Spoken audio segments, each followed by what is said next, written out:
Shri MVV Prasad Reddy గారు senior పాత్రికేయులు, ప్రముఖ విశ్లేషకులు, శ్రీ జూపూడి ప్రభాకర్ రావు గారు వైఎస్ఆర్ కాంగ్రెస్ పార్టీ నేత, ఏపీ ప్రభుత్వ social justice advisor, Shri Raghuram garu Bharatiya Janata party senior నేత, ఆయన కూడా మనతో చర్చలో పాల్గొంటున్నారు. ఇక ముందుగా ఈ సర్వే ప్రామాణికత, అనేక సర్వేలు జగన్ ప్రభుత్వం మళ్ళీ భారీ మెజార్టీతోటి అధికారంలోకి వస్తుందని చెబితే ఒక్క సీ ఓటర్ సర్వేని మాత్రం పట్టుకుని మూడు మారిపోతుందంటూ ఆంధ్రజ్యోతి, ఈనాడు తెగ రెచ్చిపోయి రాసేసుకుంటున్నాయి. దీన్ని ఎంతవరకు ఆమోదించవచ్చు? దీని తర్వాత అసలు చంద్రబాబు గారు చాలా బాధపడుతున్నట్ట ఎన్డీఏలోకి వెళ్ళటానికి, కానీ తప్పనిసరి పరిస్థితిలో రాష్ట్రం కోసం వెళ్తున్నారంటూ ఒక జాకీలు పెట్టే వార్తని ఈయన ఆంధ్రజ్యోతి తెగ రాసి, వాళ్ళు బాధపడ్డారు, చంద్రబాబు బాధపడ్డారు, ఆంధ్రజ్యోతి బాధపడింది, తెగ బాధపడిపోతున్నారు. ఇంత దిక్కుమాలను బీజేపీలోకి వెళ్లాల్సి వస్తూ ఉంది, ఇంత దిక్కుమాలను ఎన్డీఏలోకి తప్పనిసరి వెళ్లాల్సి వస్తుంది అన్నట్లుగా వాళ్ళు కథనాలు ఇస్తున్నారు. నిజంగానే చంద్రబాబు అంత బాధపడతా వెళ్లాల్సిన అవసరం ఏమిటి? మైనారిటీల్ని మోసం చేయడం కోసమా, లేక జనాన్ని, ఆంధ్రప్రదేశ్ ప్రజల్ని మోసం చేయడం కోసమా అన్న దాని మీద తర్వాత చర్చలోకి వెళ్దాం. ముందుగా ఈ సర్వే, సీ ఓటర్ సర్వే ప్రామాణికత మీద ముందుగా ప్రసాద్ రెడ్డి గారు మాట్లాడతారు. నమస్కారం అండి కేసీఆర్ గారు. నిజానికి ప్రతి సర్వే కూడా కొంత అన్ప్రెడిక్టబిలిటీ ఉంటుంది, దానికి ఇంత ప్లస్ ఆర్ మైనస్ అట్లా ఉంటుందని. అంటే అసలు ఇప్పుడు ఏంటంటే పుట్టగొడుగుల్లా పుట్టుకొస్తున్న అనేక సర్వే సంస్థలు, 20 సర్వే సంస్థలు, 25 సర్వే సంస్థలు, వాటిని ఎవరు నిర్వహిస్తున్నారు, వారి ప్రామాణికతకి ఏంటి, వారి స్టాఫ్ ఎంతమంది ఉన్నారని ఏమీ తెలియకుండా అందరూ అంటే తమకు అనుకూలంగా ఉన్న సర్వే అయితే హైలైట్ చేస్తున్నారు, తమకు వ్యతిరేకంగా ఉంటే సప్రెస్ చేస్తున్నారు. మనకి ఇండియా టుడే లేకపోతే టైమ్స్ నో ఇలాంటి వాటి కొంత ఏంటంటే క్రెడిబిలిటీ ఉన్న సంస్థలు కాబట్టి వాటి సర్వేల మీద కొంత ప్రజల్లో విశ్వాసం ఉంటుంది. కానీ ఎన్డీటీవీ ఈ సర్వేలకన్నిటికీ ప్రణయ్ రాయ్ మూల కారణం. ఆయన ఎన్టీ రామారావు వచ్చినప్పుడు స్టార్ట్ చేశారు, కరెక్ట్ గా ప్రెడిక్ట్ చేశారు. ఆయన 182 సీట్స్ అని ఒకసారి ప్రెడిక్ట్ చేశారు, 182 సీట్స్ వచ్చినాయి. ఇప్పుడు ఆయన కూడా బీహార్ లో గత ఎన్నికల్లో పూర్తిగా బోల్తా పడిపోయింది. ఎన్డీటీవీ సంస్థ పూర్తిగా చేసిన సర్వే పూర్తిగా తప్పిపోయింది. కాబట్టి ఇతర సంస్థలు చేసే సర్వేలో ఎంత ఆధారపడాలి, ఎంత ఆధారపడకూడదు అంటే వాళ్ళు ఇఫ్స్ అండ్ బట్స్, కండిషన్స్ అనేకం పెడతారు. ఇప్పుడు నిర్వహిస్తే, ఈ రోజున నిర్వహిస్తే, ఎన్నికలు ఈ రోజున జరగట్లేదు కదా, ఎన్నికలు ఎప్పుడో 2 నెలల 3 నెలల తర్వాత జరుగుతున్నాయి. అలాగే మూడ్ ఆఫ్ ది నేషన్ ఎందుకు మారిపోయింది సడన్ గా అనే విషయాన్ని కూడా ఎక్కడ ఎక్స్ప్లెయిన్ చేయకుండా వాళ్ళు ఊరికే ఏదో సర్వే ఇస్తుంటారు. ఆ సర్వేని మనం అధ్యయనం చేస్తే అనేక ఇఫ్స్ అండ్ బట్స్ ఉంటాయి. అది తెలియకుండా, అవి చూడకుండా, అవి సప్రెస్ చేసి ఆ ఇన్ఫర్మేషన్ మీడియా సంస్థలు తమకు అనుకూలమైన వార్తలు వస్తాయి. అది అన్ని పత్రికలు చేస్తున్న పనే, అన్ని పార్టీలు చేస్తున్న పనే. కాకపోతే ఏంటంటే మనకి చంద్రబాబు నాయుడు అనుసరిస్తున్న వైఖరి కానీ, ప్రతిపక్షాలు అనుసరిస్తున్న వైఖరి కానీ, ఇప్పటి వరకు వస్తున్న సర్వే ఫలితాలు కానీ, ఇవన్నీ కూడా ఏంటంటే ఇప్పుడున్న సర్వే ఎంతవరకు వాస్తవం అనేది మనకి క్వశ్చన్ మార్క్. ఫస్ట్ టైం ఏంటంటే Contra to the public opinion, Contra to the earlier surveys ఇతరులు ఇలా మాట్లాడుతున్నారు కాబట్టి ఇది ఖచ్చితంగా అనేక సందేహాస్పదమైనది. అలాగే ఎక్కడ చేశారు అంటే మనం పూర్తిగా సర్వే అధ్యయనం చేసే వరకు ఇలా చెప్పలేము. న్యూస్ పేపర్లో ఏంటంటే సప్రెస్ చేస్తున్నారు ఇన్ఫర్మేషన్, ఇంత ముందులాగా లేదు. మేము we cannot comment on things which newspapers are reporting. Original report నేను చూడటం జరగలేదు, చూస్తే కొంత సైంటిఫిక్ గా నేను అసెస్ చేయగలిగి ఉండేవాడిని. ఏది ఏమైనా ఆబ్వియస్లీ ఇది నమ్మటానికి వీలు లేదు. అంటే బీజేపీ తోటి చంద్రబాబు కలవాలని ప్రయత్నం చేస్తున్నా, జగన్మోహన్ తోటి పవన్ కళ్యాణ్ తో కలవాలని చూస్తున్నా, ప్రశాంత్ కిషోర్ నేను చెయ్యను అని చెప్తున్నా కానీ ఆయన ఏదో చేస్తున్నట్టుగా ప్రచారం చేసుకుంటున్నా, ఎవరు దొరికితే వాళ్ళతోటి పొత్తు పెట్టుకోవాలని చూస్తున్నా, ఇవన్నీ చూస్తుంటే చంద్రబాబులో భయం ప్రవేశించింది. మళ్ళీ ఎన్నికల్లో నెగ్గనేమో అనే భయం ప్రవేశించింది. నా వ్యక్తిగత అంచనా కూడా, గ్రాస్ రూట్ లో నేను చేసిన వ్యక్తిగత సర్వేలు కూడా ఏంటంటే ఖచ్చితంగా 2024 ఎన్నికల్లో మాత్రం జగన్ మంచి మెజారిటీతో నెగ్గుతాడనే అభిప్రాయం ఉన్నది. అయితే ఈయన మరి ఎంపీ ఎలక్షన్ల గురించి సర్వే చేసినట్టున్నారు. నిజానికి అసెంబ్లీ ఎలక్షన్స్ గురించి ఎంత డీప్ గా సర్వే చేశారో ఇది నాకు తెలియదు కాబట్టి నేను పూర్తిగా సైంటిఫిక్ కామెంట్ అట్లా కాదు. అంటే చేయను. ఒకటి మొత్తం నిన్న విశ్లేషణలు వచ్చినాయి ప్రసాద్ రెడ్డి గారు. మొత్తం దేశం అంతా కలిపి కూడా 1,50,000 మందిని చేశారట. ఒక్కొక్క పార్లమెంట్ నియోజకవర్గానికి 250 మందిని చేశారట. అదే ఇక్కడ న్యూస్ ఎరేనా ఇండియా అనే ఒక సంస్థ ఒక్క ఆంధ్రప్రదేశ్లోనే 88,700 మందిని చేసింది. 88,700 మందిని మొత్తం. ఆ సీ వాటర్ సర్వే ఏమో దేశం అంతా కలిపి 1,50,000 మందితో చేస్తే ఒక్క న్యూస్ ఎరేనా ఇండియా సంస్థ 88,000 మందితోటి ఆంధ్రప్రదేశ్లో చేసి ఏం తేల్చిందంటే వైఎస్ఆర్ కాంగ్రెస్కి 49.4% ఓట్లు, అంటే 122 సీట్లు. టీడీపీ జనసేన కాంబినేషన్కి 53 సీట్లు, అంటే 44.34% ఓట్లు. బీజేపీకి 0.56%. ఇలా చాలా స్పష్టంగా ఇస్తూ వచ్చారు. సో వీళ్ళు ఇచ్చిన దాంట్లో 100% లెక్క చూపించారు. చూడండి కావాలంటే 93+97+99. కానీ సీ వాటర్ సర్వేలో 100% ఓట్లుకి కంప్లీట్ చేయలేదంట. 91 దగ్గర అయిపోయారట. అయిపోయి మిగతా 9% ఎవరికి ఇచ్చారనేది వస్తుంది ప్రశ్న. అలాగే ఇంకొక పాయింట్, మధ్యప్రదేశ్లో కానీ అట్లాగే ఛత్తీస్గఢ్లో కానీ, ఛత్తీస్గఢ్లో కాంగ్రెస్ గెలుస్తుందని ఇస్తే బీజేపీ గెలిచింది. మధ్యప్రదేశ్లో కాంగ్రెస్ గెలుస్తుందని ఇస్తే అక్కడ బీజేపీ భారీ మెజార్టీతో గెలిచింది. 163 సీట్లు కూడా వచ్చాయి పైగా. ఇట్లాగే గత ఎన్నికల్లో 2019లో టీడీపీ గెలిచి 90 నుంచి 100 సీట్లను ఇస్తే వైసీపీ 151 సీట్లతో గెలిచింది. అందువల్ల ఈ సర్వే సంస్థ యొక్క ప్రామాణికతని, విశ్వసనీయతని సందేహించాల్సిన పరిస్థితి వస్తుందా, రావట్లేదా? ఖచ్చితంగా వస్తుందండి. ఎందుకంటే ఇప్పుడు మన సర్వే చేయడానికి వచ్చే యువతీ యువకులు కానీ వాళ్ళు they are totally disconnected from the reality. Convent లో చదువుకుంటున్నారు, ఇంగ్లీష్ మీడియం లో చదువుకుంటున్నారు. అలాగే ఏంటంటే వోకల్ సెక్షన్స్ ఎప్పుడు గట్టిగా మాట్లాడుతుంటాయండి. Vocal sections pro TDP, pro Janasena వర్గాలు గట్టిగా మాట్లాడినట్టుగా ప్రో గవర్నమెంట్ వర్గాలు సైలెంట్ గా ఉంటారు. వాళ్ళు సైలెంట్ గా ఓటేస్తారు. వాళ్ళకి ఏం చేయాలో తెలుసు. అంటే వీళ్ళు బయట వాళ్ళని చూడగానే వాళ్ళు అనుమానితంగా ఏదో ఒకటి చెప్తుంటారు. వాళ్ళు ఎట్లా రికార్డ్ చేస్తారు, ఎంత అథెంటిసిటీ ఉంది వాళ్ళకి ఈ సంస్థలో, వీళ్ళు ఇందులో పనిచేసే ఫీల్డ్ లెవెల్ వర్కర్స్ నిజంగా వాళ్ళకి నాలెడ్జ్ ఉందా అంటే ఖచ్చితంగా నేను అనేక మందితో ఇంటరాక్ట్ అయ్యాను. వాళ్ళ నాలెడ్జ్ లెవెల్ చాలా తక్కువ అండి. మన ఆంధ్రప్రదేశ్ కానీ లేకపోతే వాళ్ళు ఏ ఏరియాలో సర్వే చేస్తారో వాళ్ళ సోషల్, ఎకనామిక్, లేకపోతే యాటిట్యూడ్స్ గురించి, వాళ్ళ సైకాలజీ గురించి వాళ్ళ నాలెడ్జ్ ఆల్మోస్ట్ జీరో అని చెప్తాను. అంటే స్టాటిస్టికల్ గా యావరేజ్ చేసినప్పుడు వాళ్ళు కొంచెం దగ్గరగా రియాలిటీకి దగ్గరగా ఉంటది. అలాగే ఇఫ్స్ అండ్ బట్స్ తప్పించుకుని ఎస్కేప్ రూట్స్ పెట్టుకుంటారు.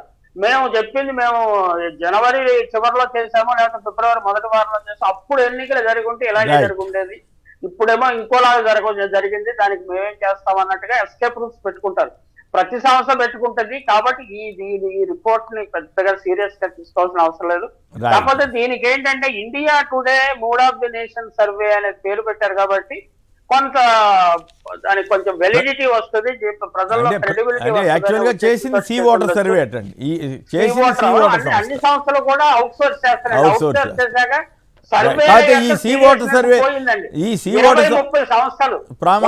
సంస్థలు నిర్వహించడానికి చాలా డబ్బు ఖర్చు అవుతుంది.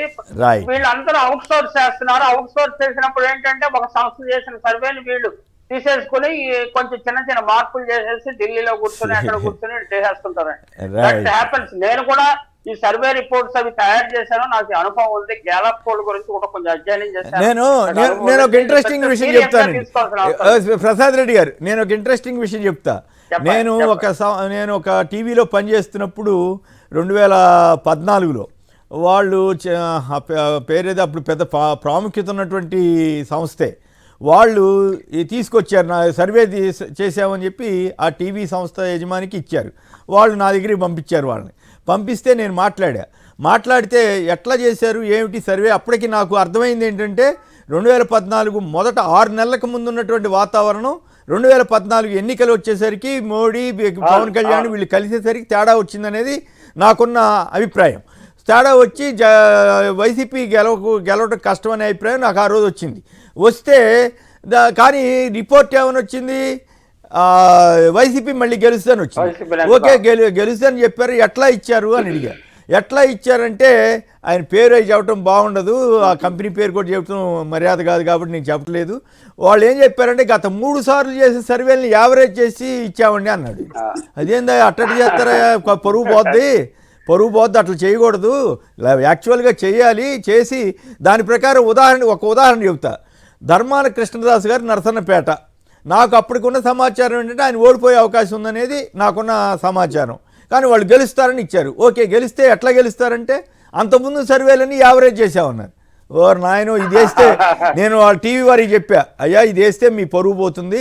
కానీ నేను ఇంకోటి సరదాగా అంటుండేవాడిని, ఏమనంటే ఈసారి తెలుగుదేశం 2014లో గెలుస్తుంది, గెలిచిన తర్వాత చంద్రబాబు భ్రష్టు పట్టిపోతాడు, అప్రదిష్ట పాలవుతాడు అనేవాడిని. అదేంటనేవాళ్ళు.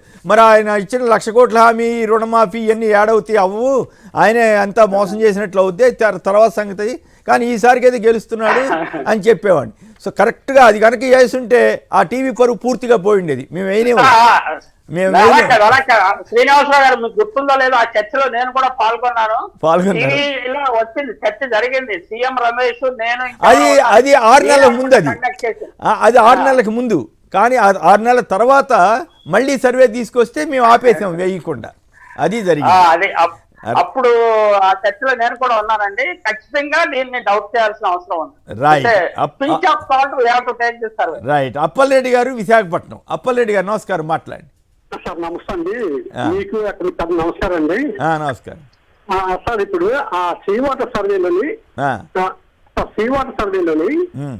టీడీపీ, కాంగ్రెస్, అదే వైసీపీ, ఎన్డీఏ, యూడీఎస్ అదర్స్ 9% అన్నారండి. 9% అదర్స్ ఎవరున్నారండి? మోతాక 9% పడ్డా అది తెలియట్లేదు. 9% ఎవరిదండి అది? బహుశా నా డౌట్ ఏంటంటే వీళ్ళు అంటే ఒక కమ్యూనిటీని, అంటే ముస్లిం క్రిస్టియన్ పక్క తప్పించి మిగతా చేసుకుంటారండి. అంతేనా? దాంతో పాటు జగన్ గారు ఇన్ని ఇస్తున్నారు కదండి. ఇప్పుడు నాకు 50 అంత ధైర్యం ఉంటే ఎన్డీఏకి ఎందుకు బతికిలాడుకుంటాడు చంద్రబాబు గారు? తను ఒక్కడే సరే పవన్ కళ్యాణ్ కలుపుకున్నాడు కదా, ఇంతవరకు వెళ్ళిపోవచ్చు కదా, మళ్ళీ బీజేపీ వాళ్ళ దగ్గరికి వెళ్ళి ఎందుకు బతికిలాడుకుంటున్నాడు? శ్రీనివాసరావు గారు, ఒక విషయం చెప్పాలి. దీని వెనక ఒక బెట్టింగ్ ఇండస్ట్రీ ప్రవేశించిందండి. వేల కోట్ల రూపాయల బెట్టింగ్ జరుగుతున్నది. బెట్టింగ్ ఏంటంటే ఒకే పార్టీ నెగ్గుతుందని స్పష్టమైన ఉచ్చేస్తే బెట్టింగ్ జరగదు. అందువల్ల ఏంటంటే లగడపాటి సర్వే లాంటి చిలకదోషాల సర్వేలు ఎందుకు ప్రవేశించాయంటే అవునండి, కరెక్ట్. లగడపాటి సర్వే అంటే గుర్తుకొచ్చింది. నేను ఇక్కడే కూర్చుని 2019లో లగడపాటి సర్వే నమ్మొద్దు, నష్టపోతారు, దాని ఆధారంగా బెట్లు కాయొద్దని నేను ఎన్నోసార్లు చెప్పా. అయినా పిచ్చోళ్ళు కొంతమంది కాశారు, నష్టపోయారు, అది వేరే విషయం అనుకోండి. మా గ్రామంలోనే పాపం ఒక ఆయన పౌల్ట్రీ ఫామ్ అమ్మేసుకునే పరిస్థితి. అందుకని ఎవరు ఏ పందాలు కాయొద్దు అనేది అసలు పందాలు కాయటమే తప్పు.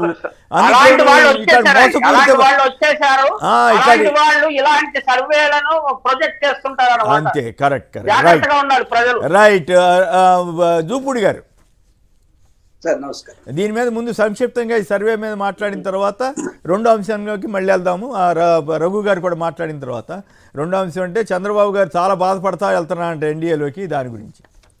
Right sir. ఇది నార్మల్ గా ఈ సర్వే వాళ్ళకి అనుకూలంగా ఎవరో రాశారో లేకపోతే రాయించుకున్నారో తెలియదు, కానీ గ్రౌండ్ రిపోర్ట్ నేను మీకు ప్రజెంట్ చేయదలుచుకున్నాను సార్.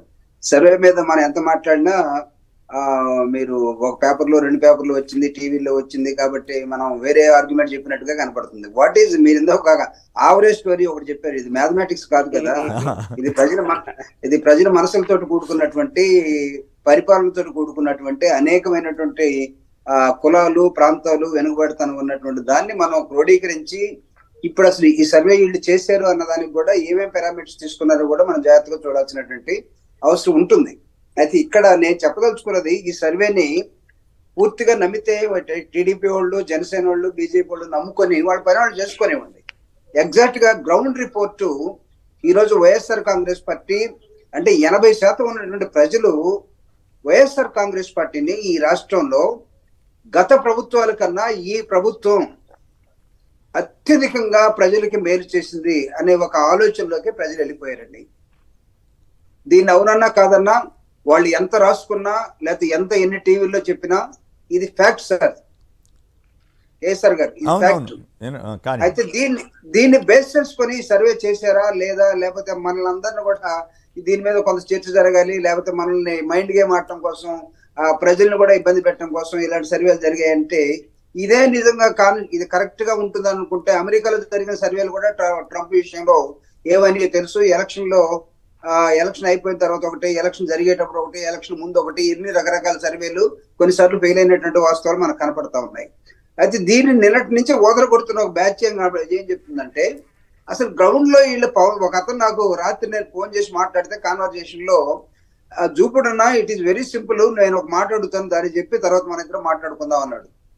ఏంటంటే అసలు పవన్ కళ్యాణ్ ఏం చేశాడని, చంద్రబాబు నాయుడిని ఎందుకు 2019లో ఓడించారని, బీజేపీకి ఏముందని, ఈ 3 కారణాల మీద ఆన్సర్ చెప్తే నేను ఈ సర్వే గురించి మీతో మాట్లాడతానండి అన్నాడు.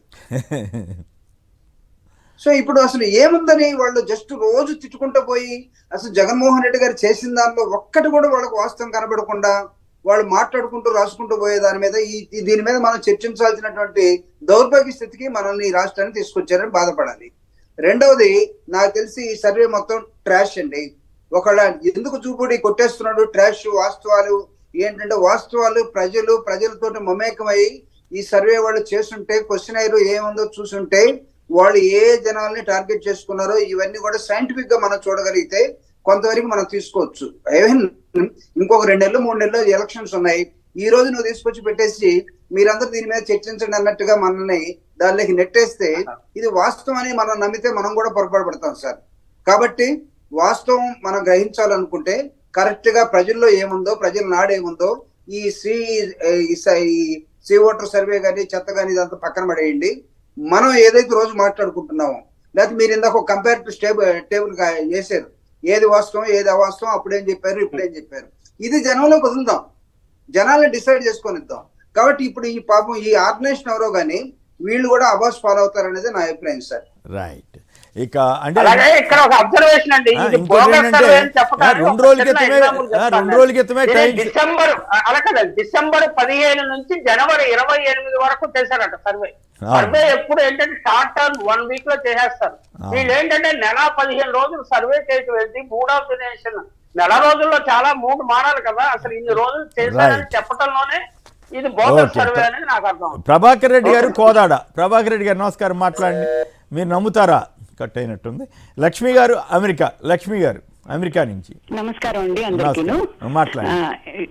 హలో. ఇప్పుడు నా ఐడియా ప్రకారం 2019లో అసలు ఆయనకి 50+ వచ్చింది కదండి ఓట్స్.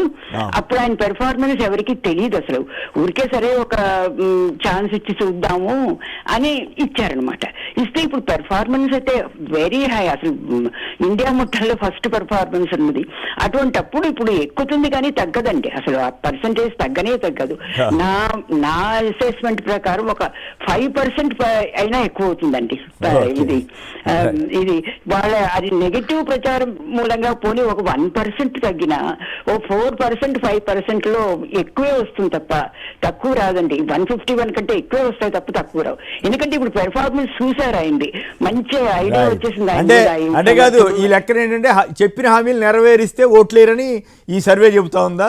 లేదు, డెవలప్మెంట్ యాక్టివిటీ, పోర్ట్లు, మెడికల్ కాలేజీలు, పలాస దగ్గర రీసెర్చ్ సెంటరు, కిడ్నీ బాధితులకి పెద్ద వాటర్ స్కీము, అలాగే ఇండస్ట్రీసు, డేటా సెంటరు, ఇట్లాంటివన్నీ తెస్తున్నందుకు ఓట్లేరా?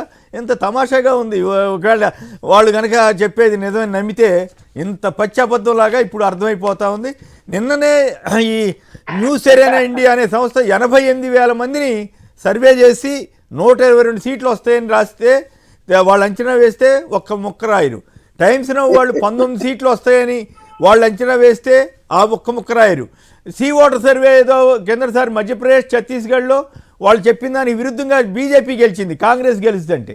అట్లాంటి చోట ఇప్పుడు ఏపీలో మాత్రం ఇంకేముంది అయిపోయిందని వాళ్ళు సంకలు గుద్దుకుంటున్నారు. చూద్దాం. రఘు గారు నమస్కారం, బాగున్నారా? చాలా కాలం అయింది. రఘు నమస్తే, చాలా రోజులు చూస్తే.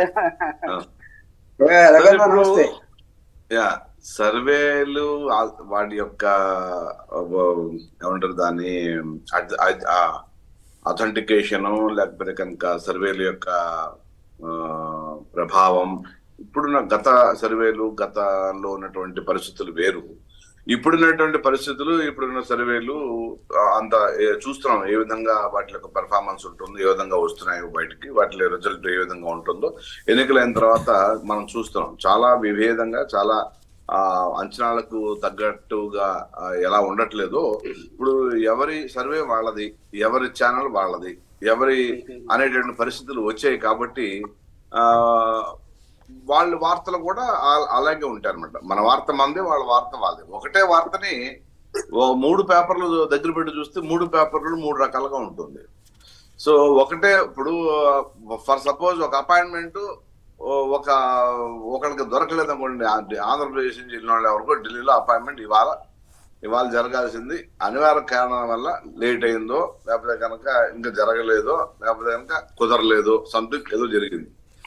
అపాయింట్మెంట్ దొరకని నాయకుడు అపాయింట్మెంట్ కోసం వెతుకులాట, వెంపర్లాట అనే పరిస్థితులు వార్తలు వస్తాయి. అసలు కారణాలు వేరే ఉంటాయి. సో అయితే ఎవరికి అనుకూలమైనటువంటి వార్తను వాళ్ళు రాసే పరిస్థితి వచ్చింది.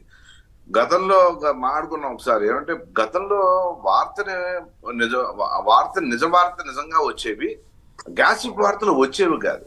సో అంచేత ఇప్పుడు గ్యాసిప్ వార్తలు, వాళ్ళకి నచ్చిన వార్తలు, వాళ్ళకి తోచిన వార్తలు ఎవరికి వాళ్ళు వేసుకునే పరిస్థితికి వచ్చిందండి. అసలు వార్త ఎవరికి రావటం లేదు.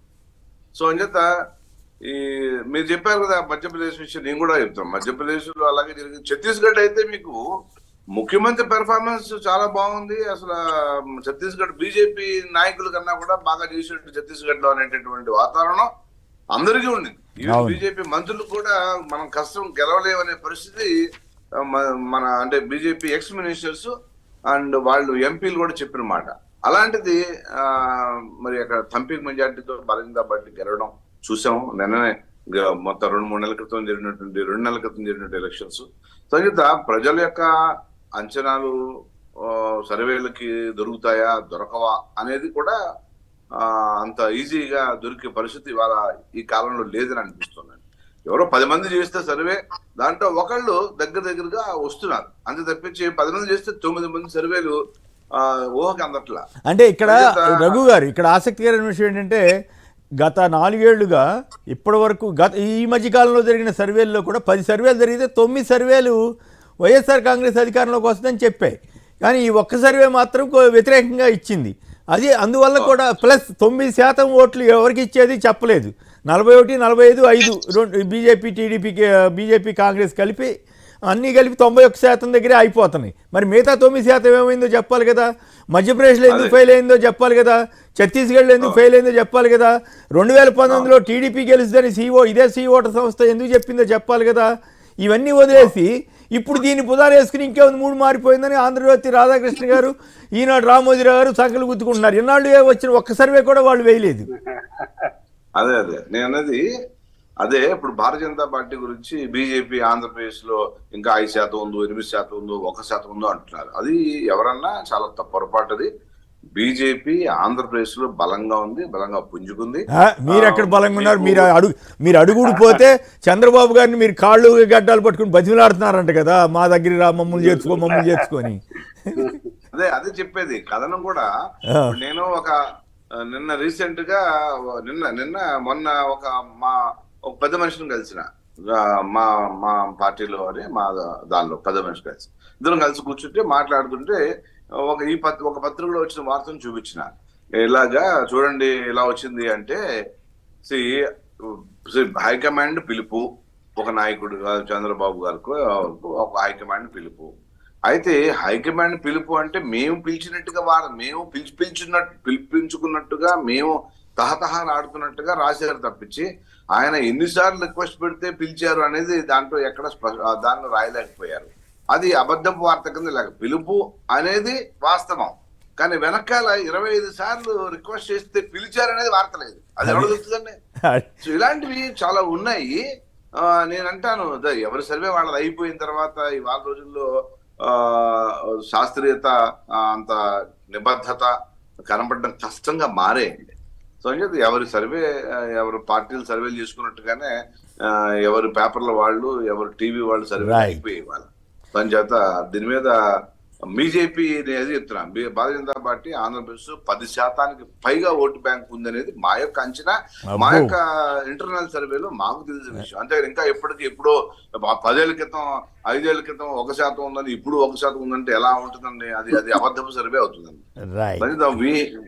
మా యొక్క కెపాసిటీ మాకుంది. అండ్ నరేంద్ర మోడీ అంటే విశ్వాసం ప్రజల్లో రోజు రోజుకి పెరిగింది. సౌత్ లో, నార్త్ లో ఎలాగా ఉంది, సౌత్ లో కూడా పెరిగింది. ఇవాళ తమిళనాడులో డి అంటే డి అనే పరిస్థితికి వచ్చాం.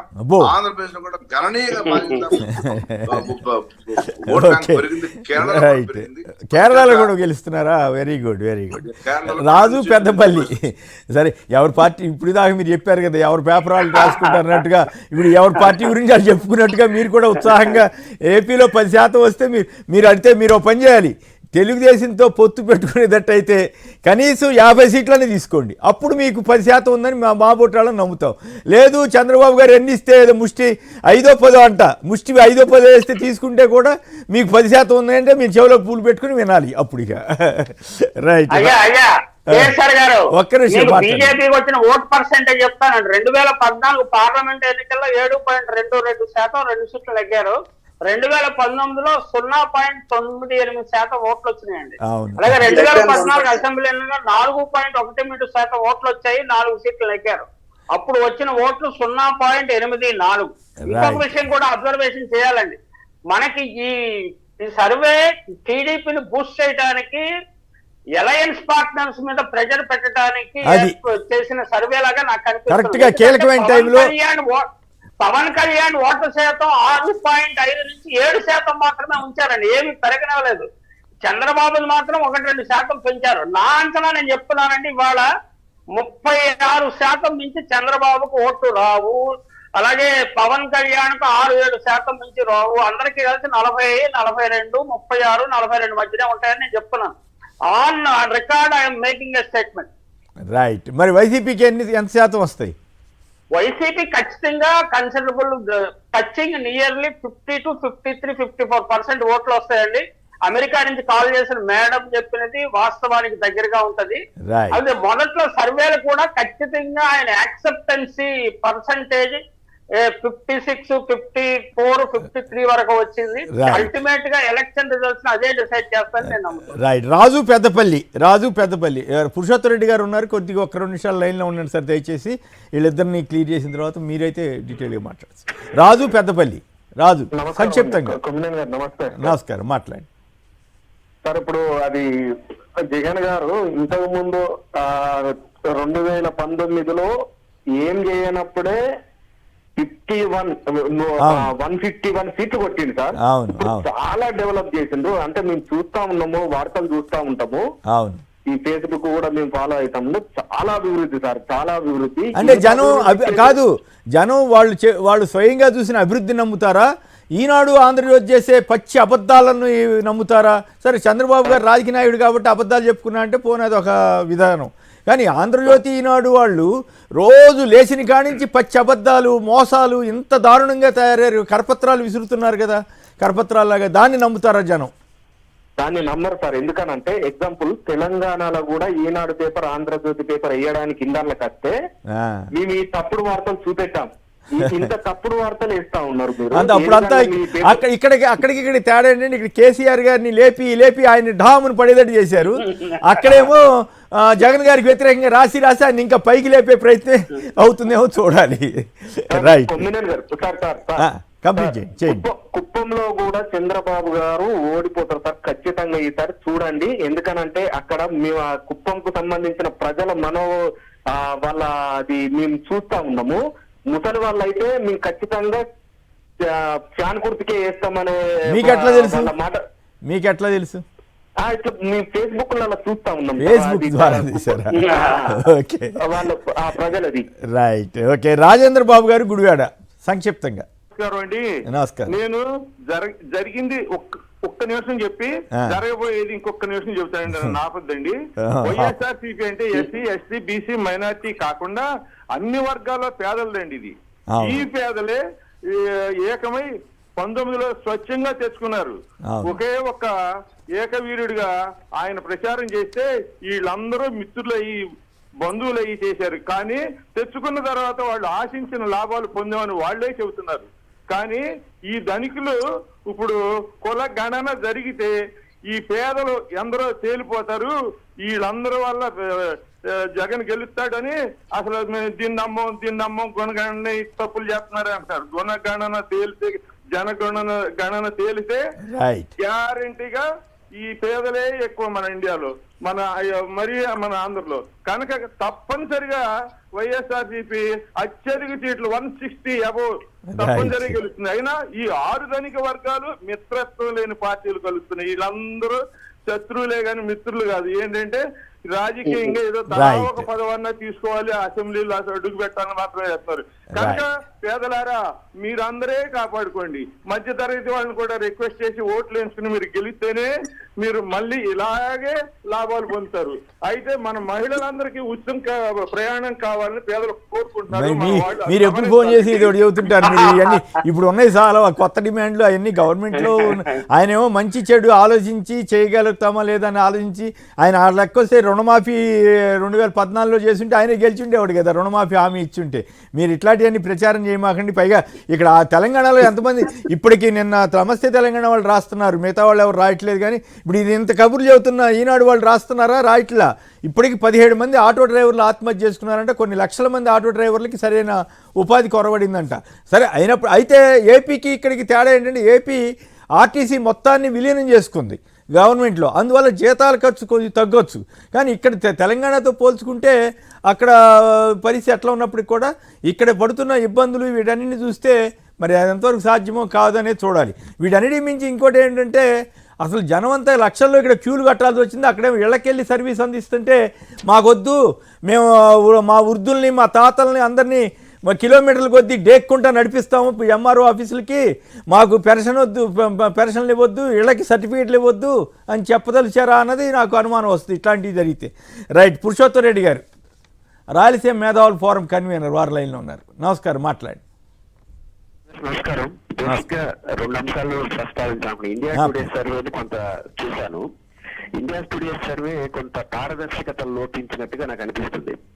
వాళ్ళు ఏమంటారు, తెలుగుదేశం పార్టీకి 44%, వైసీపీకి 42-41% ఇచ్చి జనసేన గడక కలిపితే 51% అంటారు. తమాషా ఏంటంటే ఇప్పటికిప్పుడు ఎన్నికలు జరిగితే 17-8 వైసీపీకి ఇచ్చారు. ఇక్కడ నాకు అర్థం కానిది ఏంటంటే ఇండియా టుడే సర్వే ఈ మధ్య చేసినారా, సంవత్సర క్రితం చేశారా సర్వేనా నాకు అర్థం కాల. ఎందుకంటే ప్రజల ముందు జనసేన తెలుగుదేశం పొత్తు ఖరారై 4-5 నెలలు అవుతుంది. మరి విడివిడిగా ఎట్లా అభిప్రాయాలు తీసుకుంటారు? 2 పార్టీలు కలిసి ప్రపంచం ముందు నిలబడిన తర్వాత ప్రజలు దేనికి ఓటేస్తారు? ఇద్దరికి కలిపి ఓటేస్తారు. ఎవరైనా అభిప్రాయం పడితే జనసేన తెలుగుదేశం కలిసిన తర్వాత ఏర్పడిన అభిమానాన్ని ప్రదర్శిస్తారు. మళ్ళీ విడివిడిగా ఎట్ట సర్వే వచ్చింది? వీళ్ళకి 44%, జనసేన 6% ఎట్ట సర్వే చేస్తున్నారు? కలిస్తే అనే అభిప్రాయం ఎందుకు వస్తా ఉంది? కలుస్తున్నారు కదా. కాబట్టి ఈ సర్వేలో ఆ తీవ్రమైన కలిపే ఇచ్చినట్టున్నారు కదా సార్. జనసేన టీడీపీ కలిపే 45% ఇచ్చినట్టున్నారు కదా. తెలుగుదేశంకి 17, జనసేన కలిస్తే ఇంకా ఎక్కువ వస్తుందంట. 20, 23, 24 వచ్చేస్తుందంటారు. అది ఇక్కడ అభ్యంతరకరం. అంటే పాయింట్ ఏంటంటే ఇద్దరు కలిస్తే ప్రపంచం ముందు నిలబడిన తర్వాత సీట్లా మీరు చెప్పేది? సీట్లే. అప్పుడు కలిసిన తర్వాత విడివిడిగా సర్వే ఎట్లా చేస్తారు? కాబట్టి ఆ సర్వేలే ఒక బలహీనత కనిపిస్తోంది. రెండోది, ఇప్పుడు లేటెస్ట్ సర్వే ఏం చేయాలి? బీజేపీ యాడ్ అయితే వచ్చే లాభ నష్టాలు కూడా స్టడీ చేయాలి కదా. బీజేపీ తెలుగుదేశంతో కలిసిన తర్వాత సీట్ల అడ్జస్ట్మెంట్ లో సమస్యలు వస్తాయి. అదేవిధంగా బీజేపీ యాడింగ్ వల్ల వచ్చే లాభ నష్టాలు వస్తాయి. ఇప్పుడు అన్ని పత్రికల్లో వాళ్ళకి అనుకూలమైన పత్రికల్లో చంద్రబాబు గారు ఇష్టపూర్వకంగా ఢిల్లీ పోయినట్టు ఎక్కడ రైట్లా, అయిష్టంగా పోయినట్టు, వాళ్ళు పిలిస్తే పోయినట్టు. అంటే దీని అర్థం ఏంటంటే చంద్రబాబు గారు గొప్ప వ్యక్తి అని చెప్పడమే కాదు, మాకు ఇష్టం లేదని చెప్పడం కూడా. అంటే ఇష్టం లేని పొత్తులు నిలబడతాయా? ఎవరికి ఇష్టం లేదు, యాడికి ఇష్టం లేదు, వీళ్ళకి ఇష్టం లేదు, ఎందుకు కలుస్తున్నారో తెలియదు. ఈ వాతావరణం మరింత బలహీనపడుతుంది కదా ఆ కూటమిని. ఏమీ పరిగణలో లేకుండా ఏకపక్షంగా సర్వేలు చేస్తే అది వాళ్ళ విశ్వసనీయతను దెబ్బతీస్తుంది. రైట్. ధన్యవాదాలు పురుషోత్తమ్ రెడ్డి గారు. ఇక దీంట్లోకి వెళదాం. ఆంధ్రజ్యోతి వారు అంటే చంద్రబాబు గారి సొంత వ్యవహారమే కదా. ఆంధ్రజ్యోతిలో రాశారంటే చంద్రబాబు గారి మనోగతమనే రాశారు డైరెక్ట్గా. సహచరులకు చెప్పారని కూడా రాశారు. ఏమని చెప్పారో 1-2 లైన్లు అక్కడక్కడ వినిపిస్తాను, వినండి. రాష్ట్ర ప్రయోజనాల రీత్యా ఎన్డీఏలో చేరక తప్పదేమో అనిపిస్తోంది అని రాశారట ఒకటి. తర్వాత హోంమంత్రి షా మనల్ని ఆహ్వానించారు. ఇందాక మన రఘు గారు చెప్పినట్లుగా వాళ్ళు అడిగితే ఆహ్వానించలే, ఆయనంతటికి ఆయన ఆహ్వానించినట్లుగా రాసుకున్నారు. ఓకే. బీజేపీ తనకు తానుగా మనల్ని ఆహ్వానించిందని ఇంకోసారి రాశారు. ఎన్డీఏలో చేరితే రాష్ట్రానికి మంచి జరుగుతుంది అనిపిస్తోందంట. మరి మంచి జరగట్లేదనే కదా 5 ఏళ్ల పాలన, దరిద్ర పాలన, మోడీ గారిని టెర్రరిస్టు, పెళ్ళాన్ని కూడా ఏలుకోలేనివాడు, నాకు భార్య ఉంది, నాకు కొడుకున్నాడు, నాకు మనవడు ఉన్నాడు, ఐఎమ్ ప్రౌడ్ ఆఫ్ దెమ్ అని చెప్పిన చంద్రబాబు నాయుడు గారు ఇప్పుడు ఎన్డీఏలో చేరితే రాష్ట్రానికి మంచి జరుగుతుందని అనుకుంటున్నారంట. అలాగే మైనారిటీ వర్గాలు వైసీపీకి మద్దతిస్తాయి, ఈ మధ్య మన వైపుకి వచ్చాయి, కానీ ఇప్పుడు మళ్ళీ వైసీపీకి మొగ్గు చూపుతారేమంటే అట్లేం కాదు, మారిపోయారు వాళ్ళు కూడా అని చెప్పుకుంటున్నారంట. అలాగే సుదీర్ఘ అనుభవం రాజకీయం ఉన్న టీడీపీ ఎన్డీఏలోకి వస్తే బాగుంటుందని, రాష్ట్రానికి కూడా ఉపయోగం ఉంటుందని షా, నడ్డా చెప్పారంట. ఇప్పుడున్న పరిస్థితుల్లో ఎన్డీఏలో చేరడమే మంచిదేమో అనిపిస్తోందంట. సో ఇంకోటి ఏంటంటే తెలంగాణలో కాంగ్రెస్కి సపోర్ట్ చేసిన విషయం కూడా ఆయన ఓపెన్గా ఇవాళ అంగీకరించారు చంద్రబాబు నాయుడు గారు. ఏమని, బీజేపీ నేతలు మేము ముందే బీజేపీతో కలుస్తాననుకున్నాను కానీ వాళ్ళు పట్టించుకోలేదు, అందుకని తప్పనిసరి పరిస్థితుల్లో కాంగ్రెస్తో జట్టు కట్టవలసి వచ్చింది, బీజేపీ నేతలు కలిసి వచ్చి ఉంటే ఈ పరిస్థితి వచ్చేది కాదు అంటే అవకాశం ఉంటే కాంగ్రెస్ లేదంటే బీజేపీ అంటే పైగా అది కూడా బహిరంగ కాంగ్రెస్ మద్దతు ఇచ్చారంటే అదేం లేదు, ఆయన దొంగసాటుగా ఇచ్చి ఇప్పుడు కాంగ్రెస్కి ఎందుకు మద్దతు ఇవ్వాల్సి వచ్చిందో వివరణ ఇచ్చుకుంటున్నారు. సో ఇలాంటి విశ్వసనీయత, ఇలాంటి ప్రామాణికత లేని రాజకీయ నాయకుడిని, అలాగే ఈ తెలుగుదేశం పార్టీని భుజాన మోయటానికి మోడీ గారు సిద్ధమా? తన బూతులు తిట్టినా పర్వాలేదు, తన ఉగ్రవాదన్నా పర్వాలేదు, దేశం వదిలి పారిపోతాడన్నా పర్వాలేదు, అయినప్పటికీ కూడా మాకేం ఆత్మగౌరవం లేదని బీజేపీ వాళ్ళు ఫీల్ అవుతున్నారా? దీని మీద ముందుగా రఘు గారు చెప్పండి. ఏమిటి ఇప్పుడు చదివినిపించాను, ఇంత ఏమిటి, మీ దేశంలో 400 సీట్లు వస్తాయని చెప్తున్న పార్టీ చివరికి చంద్రబాబు గారి కాళ్ళు పట్టుకోవాల్సిన పరిస్థితి ఎందుకు వస్తూ ఉంది? ఆ వార్త అది తీవ్రంగా ఖండించాల్సిన విషయం. అది అలా జరగలేదు. ఒకటండి, దేశవ్యాప్తంగా ఇండియా INDIA కూటమి ఏదైతే ఉందో అది రోజు రోజుకి గోడలు పగిలిపోయి విచ్ఛిన్నం అయ్యే పరిస్థితికి వచ్చింది. మనం చూసాం. ఎవరైతే చేరున్నారో వాళ్ళంతా కూడా ఎవరికి వాళ్ళే బయటకు వెళ్ళిపోయే పరిస్థితి వచ్చింది. అంటే ఆ యొక్క అస్తిత్వం కోల్పోయినటువంటి ఇండియా, ఆ కూటమి ఏదైతే INDIA కూటమి అస్తిత్వాన్ని కోల్పోయింది. గతంలో అకాలీదళ్ భారతీయ జనతా పార్టీతో 27 సంవత్సరాలు కాపురం చేసిన తర్వాత వాళ్ళతో రైతులు విషయం మీద విభేదించి వెళ్ళిపోయారు. ఆ ఫస్ట్ టైం వాళ్ళు బీజేపీని విభేదించి వెళ్ళిపోవడం అంత గతంలో 27 సంవత్సరాలు ఉన్నప్పుడు కూడా. అదేవిధంగా ఇవాళ అకాలీదళ్ వెనక్కి రావడానికి సిద్ధంగా ఉందని మనకు వార్తలు వింటున్నాం. అదేవిధంగా మన శివసేన కూడా మాకు 28 సంవత్సరాలు బీజేపీతో జట్టు కట్టి కలిసి పనిచేస్తాం మహారాష్ట్రలో. మహారాష్ట్రలో ఉన్నటువంటి శివసేనలో అంతర్గత కలహాలతో విడిపోయి ఒక వర్గం భారతీయ జనతా పార్టీతో ఉంది వాళ్ళ. అదే విధంగా RLD ఉత్తరప్రదేశ్ లో రాష్ట్రీయ లోక్దళ్ ఏదైతే ఉందో వాళ్ళు కూడా భారతీయ జనతా పార్టీతో మళ్ళీ తిరిగి ఎన్డీఏలోకి. అంటే రఘు గారు, ఇక్కడ మిగతా వాళ్ళందరూ కూడా ఇంత ఘోరంగా ప్రైమ్ మినిస్టర్ మోడీని బూతులు తిట్టిన సందర్భం లేదు. ఉగ్రవాది అన్న తర్వాత ఇక అంతకంటే ఏం ఘోరం ఉంటుంది? చంద్రబాబు గారు తప్ప దేశంలో ఇంకే నాయకుడైనా సరే, ప్రత్యేకించి ప్రాంతీయ పార్టీలు కానీ ఇతరత్రా కానీ ఇంత ఘోరంగా తిట్టారా, అవమానించారా? అయినా కూడా మీరు ఆత్మగాభిమానాన్ని వదులుకుని చంద్రబాబుని కాళ్ళ పడాల్సిన పరిస్థితి ఎందుకు వచ్చింది? ఇది నేను చెప్పడం లేదు, ఇదంతా చంద్రబాబు రాష్ట్రం కోసం తప్పదనిపిస్తోంది. షాతో చర్చల సారాంశాన్ని సహచరులకి చెప్పిన చంద్రబాబు చెప్పారని ఆంధ్రజ్యోతి వారు రాశారు. ఆంధ్రజ్యోతిలో వచ్చిందంటే చంద్రబాబు గారు చెప్పినట్టే కదా. అంతే కదా, మనోగతమే కదా అది. సరే, నేను ఏం చెప్తాను సార్, ఈ వార్తలు ఎలా రాసుకుని ఇందాక చెప్పా కదా, మొదటే నేను మా ప్రారంభ వాక్యాల్లోనే చెప్పాను. ఏమనంటే ఎవరి వార్తలు వాళ్ళు ఇష్టం వచ్చినట్టుగా రాసుకుంటున్నారు కానీ అసలు వాస్తవాన్ని చెప్పే ధైర్యం ఎవరికి ఉండట్లేదు. అంటే అట్లా కాదు, మీరు ఇక్కడ పత్రికని తప్పు పట్టద్దు. చంద్రబాబు గారు చెప్పిందని ఆంధ్రజ్యోతి రాసిందని వాళ్ళే రాస్తే మీరు పత్రికని ఎట్లా తప్పు పడతారు? చంద్రబాబు గారు చెబుతున్నా అంట, ఏం కర్మ, ఏం చేస్తాం, ఎన్డీఏలో దిక్కుమాలితాను, ఈ కలవకు తప్పట్లేదు అని అన్నారట. మీరు బతిమలాడుకుంటున్నారన్నట్టుగా రాశారు కదా.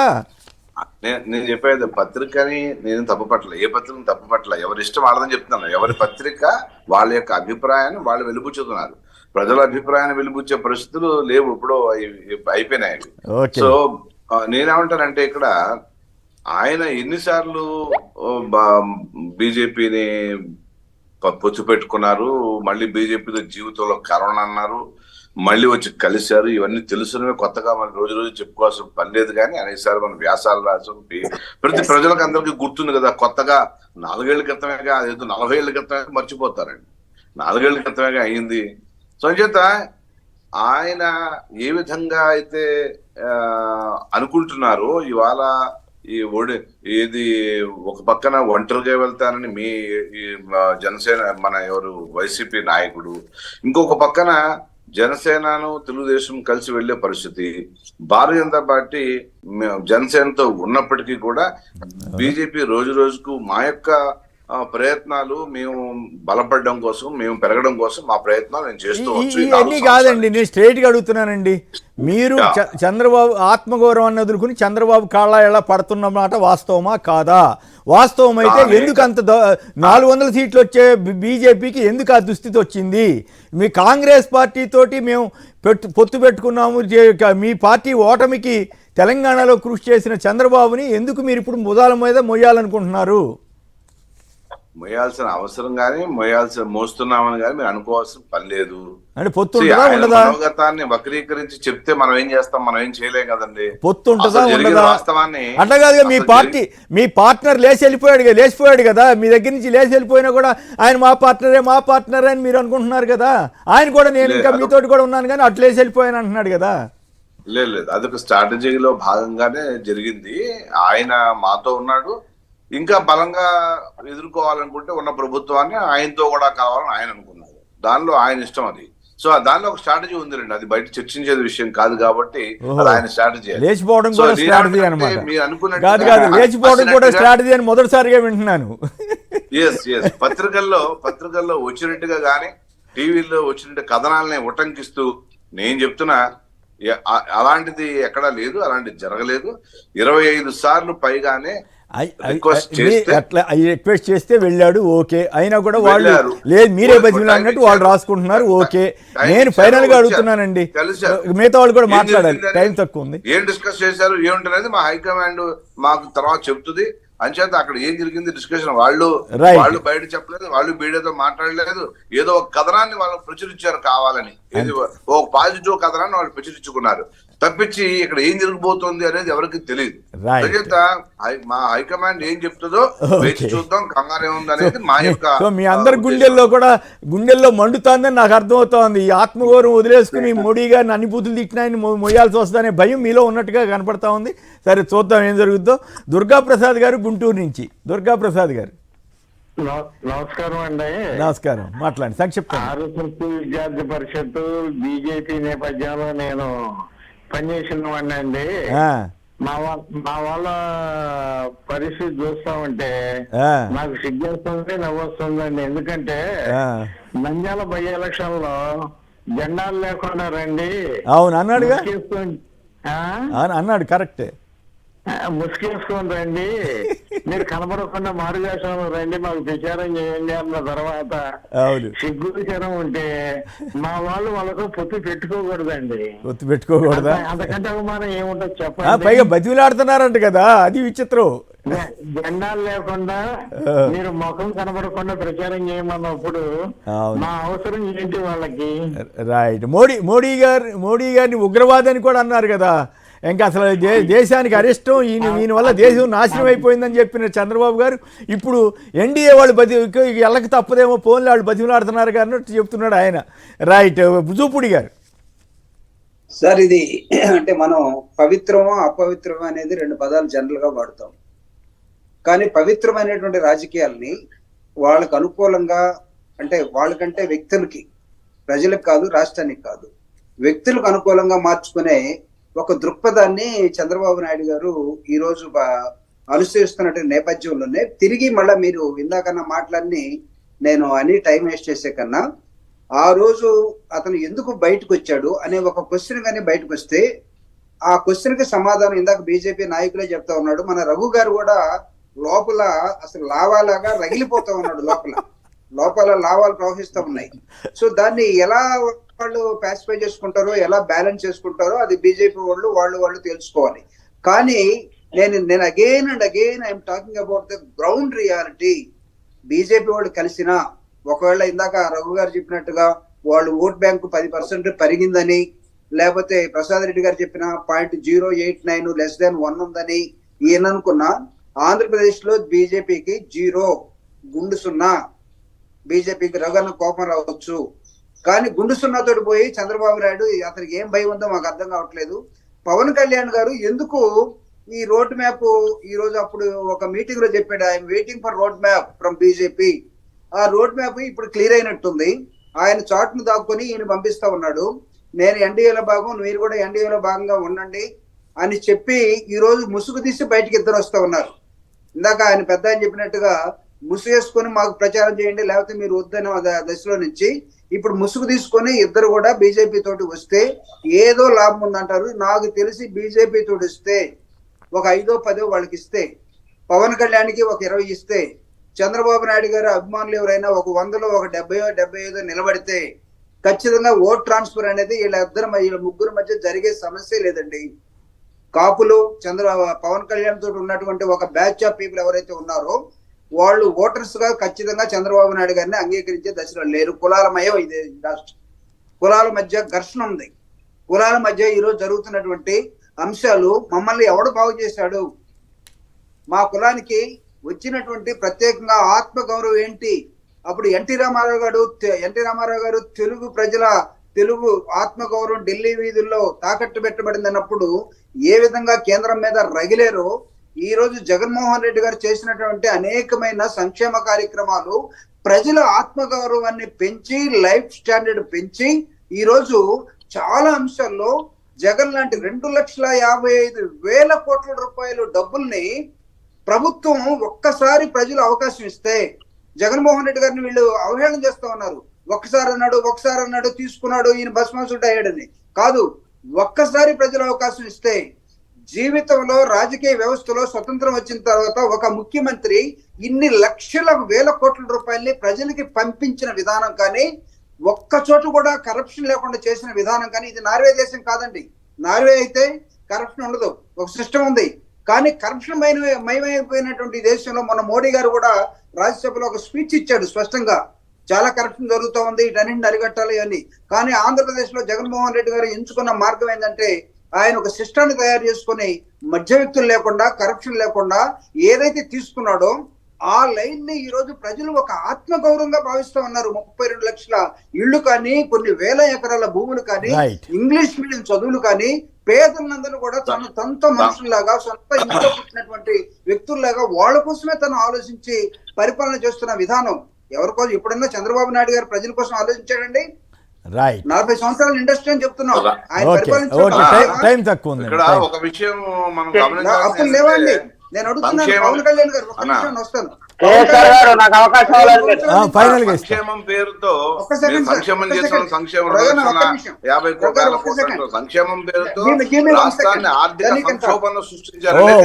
100 కోట్లు అప్పు చేసిన మోడీ గారు ఏం చేసినట్లు మరి అంటే పోర్టుల అభివృద్ధి కాదా, స్కూళ్లు బాగు చేయటం అభివృద్ధి కాదా, ఆసుపత్రులు బాగు చేయటం అభివృద్ధి కాదా? రఘు గారు అట్లా మాట్లాడితే మీరు కూడా మెడికల్ కాలేజీల అభివృద్ధి కాదా? నేను ఒకటి చెబుతాను, పలాస వెళ్ళండి, అక్కడ జరిగినటువంటి కార్యక్రమం చూడండి. అది చూసిన వాళ్ళు ఎవరైనా సరే, ఓట్ల సంగతి నేను మాట్లాడటంలా, పలాస వెళ్ళి అక్కడ కిడ్నీ బాధితులకు చేసినటువంటి ఆసుపత్రులు, వాటర్ స్కీమ్ చూస్తే ఖచ్చితంగా జగన్ కి మద్దతు ఇవ్వాల్సింది. Right, okay. ఫైనల్ గా ప్రసాద్ రెడ్డి గారు టైం అయిపోయింది. ప్రసాద్ రెడ్డి గారు ఆయన కంపెనీలు ఎంత బాగున్నాయో, ఓకే రైట్, ప్రసాద్ రెడ్డి గారు, జూపుడి గారు సంక్షిప్తంగా, రఘు ఆగండి, జూపుడి గారు సంక్షిప్తంగా. రామ మందిరం కట్టిన తర్వాత కూడా 2024 లోక్సభ ఒక్క నిమిషం జూపుడి గారు ఆగండి, మళ్ళీ ఇస్తాను. వారికి లేదండి, లేకపోవడం వల్లనే కస్తూరి ఠాకూర్ కు భారతరత్న ఇచ్చారు, లాలకృష్ణ అద్వానీకి భారతరత్న ఇచ్చారు, నితీష్ కుమార్ ని చేర్చుకున్నారు, అకాలీదళ్ తోటి, రాష్ట్రీయ లోక్ దళ్ తోటి, ఇంకా చిన్న చిరంజీవి గారికి పద్మవిభూషణ్ కూడా ఇచ్చారు కదా, పద్మవిభూషణ్ ఇచ్చారు. వీళ్ళన్ని చిన్న చితక పార్టీలతో కలుపుకుంటున్నారు. దీనికి కారణం ఏంటంటే, యూపీలో 66 అసెంబ్లీ స్థానాలు గత ఎన్నికల్లో 500 నుంచి 1000 ఓట్ల తేడాతోటే బీజేపీ గెలుచుకుందండి. అంటే ప్రతి ఓటు విలువ బీజేపీ బాగా గుర్తించింది. బూత్ లెవెల్ చేయడం వల్ల ప్రతి ఓటు ఎంతమంది వస్తే అంతమంది రానివ్వండి, వాడి వల్ల 10 ఓట్లన్నా 5 ఓట్లన్నా వస్తాయి కదా అని ఆ దశలోనే ఆ వ్యూహంలో భాగంగానే చంద్రబాబును కూడా దగ్గరికి పిలుస్తుండొచ్చు. కానీ చంద్రబాబుకు పెద్దపీట వేసి అక్కడ ఏమి కూర్చోబెట్టలేదు. ఆయన వన్ ఆఫ్ ది ఇప్పుడు అకాలీదళ్ళు, ఆర్ఎల్డి, నితీష్ కుమార్, చంద్రబాబు ఆయనకు కూడా అవకాశం. ప్రసాద్ రెడ్డి గారు మీరేంటి అంత అమాయకంగా మాట్లాడతారు? ఆంధ్రజ్యోతి రాధాకృష్ణ గారు రాశారు కదా, చంద్రబాబు తన సహచరులకు చెప్పిన విషయం ఏంటంటే రాష్ట్ర ప్రయోజనాల దృష్ట్యా చేరక తప్పదేమో, ఈ దిక్కుమాల ఎన్డీఏలో ఈ దిక్కుమాల నీళ్లతోటి కలవక తప్పదేమో అన్నట్టుగా రాశారు. మరి దాన్ని మీరు కాదని ఎట్లా అంటారు? మన రఘు గారు కూడా చెప్తారు కదా, దేశ ప్రయోజనాలు చూస్తే చంద్రబాబు లాంటి వాడిని కూడా మాతో పాటు కలిపి తీసుకెళ్లాల్సి వస్తుందేమో అని అంటాడు. రైట్. ఫైనల్ గా జూపూడి గారు, పొలిటీషియన్స్ ఫైనల్ గా జూపూడి గారు సార్, ఇక్కడ నేను అంటే రఘునన్న కానీ లేకపోతే మిత్రులు కానీ అసలు what is the definition for development అండి? డెవలప్మెంట్ లేదు అంటే 32 లక్షల ఇళ్లు కట్టడం డెవలప్మెంట్ కదా? ఈ రాష్ట్రంలో ఇంగ్లీష్ మీడియాన్ని ఇంట్రొడ్యూస్ చేసి ఎస్సీఆర్టీని ఐబీ తోటి కనెక్ట్ చేసి ఈ రాష్ట్ర ఆత్మ గౌరవాన్ని ప్రజలకి ఇంగ్లీష్ మీడియం అనే ఒక గొప్ప భవిష్యత్తుని ఇవ్వటం డెవలప్మెంట్ కదా? పిల్లల మీద పెట్టే పెట్టుబడి తల్లిదండ్రులు దేనికోసం పెడతారు? వీడు భవిష్యత్తులో పైకి వస్తాడనే కదా. రైట్. జగన్మోహన్ రెడ్డి గారు చేస్తున్న అనేకమైన అంశాలని ఓన్లీ సంక్షేమంలోనే డెవలప్మెంట్ ఉంటుంది. రైట్. అదే కాదు కదా, మరి చంద్రబాబు గారు 14 ఏళ్ళు ముఖ్యమంత్రిగా ఉండి నా ఒక్క పోర్టు కట్టలేదు కదా. ఇప్పుడు 4 పోర్టులు, 10 ఫిషింగ్ హార్బర్లు, 17 మెడికల్ కాలేజీలు, విశాఖపట్నంలో ఇన్ఫోసిస్ డేటా సెంటరు, మరి పలాసలో పెద్ద వాటర్ స్కీము, భారీ కిడ్నీ బాధితులకి, మరి ఇవన్నీ డెవలప్మెంట్ కాదా? యూపీలో 35% పేదలు ఉన్నారు, ఆంధ్రప్రదేశ్ లో 6% మాత్రమే పేదలు ఉన్నారు. ఇది చాలా డెవలప్మెంట్. ఏ రాష్ట్రం డెవలప్ అయింది అనేది డెవలప్మెంట్ ఎజెండా ఏంటి? పేదరికం తగ్గినట్టు కేంద్ర రఘు గారికి ఆధ్వర్యంలో కేంద్ర ప్రభుత్వం చెప్పింది పేదరికం తగ్గుతుందని. రైట్. 35, ఆంధ్రప్రదేశ్ లో 6%. రైట్. ప్రసాద్ రెడ్డి గారు, జూపూడి ప్రభాకర్ గారు, రఘు గారు అందరికి కూడా ధన్యవాదాలు. ఇది నేటి వార్తా విశ్లేషణ కార్యక్రమం. నమస్కారం.